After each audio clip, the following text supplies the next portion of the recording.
JP, how are you today, sir? Yeah, it's good. Good. So I just received my SG-12 structural glass base track.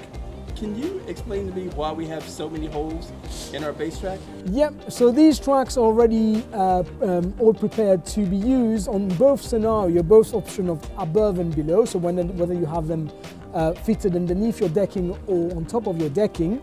So technically, once you've installed them above and you've used these central fixing here, and your cover going on top will hide all the external one.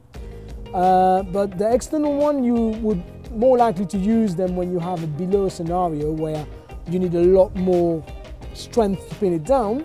And in this case, you will use all the external one, and the central one will just be there and hidden with your whole glass holder, and the glass itself will hide it. Okay, so with all of those, so we wouldn't necessarily need to use every single hole that we've provided. It's just based on the design? Yeah, so basically all the holes in here, especially if you look at the internal one, they tend to be a lot of them. I think they recur every 100.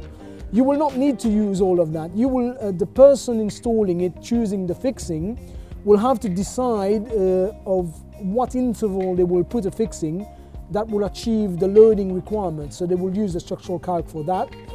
And then they will choose. The outside one, I will expect that depending on what structure, once again, it is possible that you miss one every time, but not all of them will be required. Okay, so I guess one last question. So with all of these holes, will that weaken the structure at all? No, not at all. The structure of the track should be good and the same. If anything, lighten it a little bit. All right, JP, man, thank you for that. Thanks. Okay, bye-bye.